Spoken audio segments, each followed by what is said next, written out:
from Bugeye.com. We have more on our leaf green Bugeye with the Funkadelic floor patch. This is the passenger side, which we've removed, and we found underneath that thing it was somewhat lacy, so we cut out the metal, welded in a whole new floor pan, and it's just been sprayed with a little bit of undercoating to make it approximate the rest of the texture of the underside of the car. You now can't actually see the joint here where we've welded anew. You can barely make it out, but that was the idea, to have it blend so it wasn't such a pronounced replacement. So this is the correct factory version, and a new seam all along here.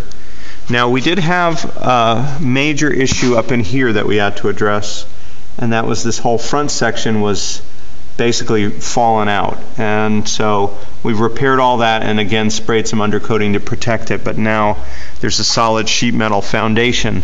The biggest problem here was right there, and we've had to fabricate a new front edge of the rocker to fix that and build a foundation, which will get a little bit of filler, and then it'll be prepped for paint. We'll spray the rocker panel. We might want to, we'll have to speak to the new owner. This here is another, it's fine, but it's probably the next place that will blister.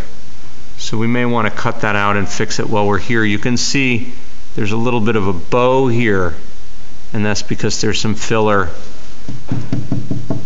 It's been filled right in here before, unfortunately.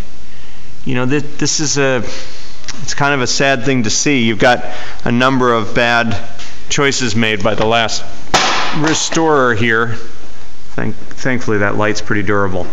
This is the new rocker panel that they overlaid, and you see you end up with a little thicker joint. And we also had to repair all up in here. This was another big repair that came along with this. It was just a giant hole here, and the tires throwing junk in there, so it would have caused problems later all in this area as it fills up with rocks and dirt and then traps water. But you know, it's really difficult with some of these cars, because the further you look, the more you find, and where do you stop? We've got evidence here of where it was skim coated. This is actually a bit more of a curve. If we were going to cut this out and weld in a new panel, it would actually have a little more of a right angle here, but this is a crack line where the Bondo is starting to fail. So you see this curve is actually non-stock. It's really not a big deal. Again, how far do you go? We could spend forever trying to fix these issues. Here's the same problem on this side. And it's unfortunate to get up close to that, but that's what we got, and that's fairly common with these cars to see those kinds of issues. Here is a little bit more of the same, another little spot that is starting to blister a tad, and presumably it was just sort of skimmed or not properly prepped.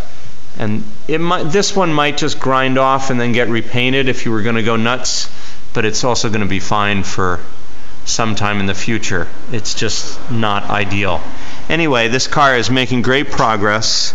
I don't want to be all gloom and doom. We've got a new footwell now on this side, new footwell here. We've addressed the gaping hole in the back there, so that's good news. And most importantly, this was just a disaster, this corner. So all those repairs in total have brought this car up significantly to the next level.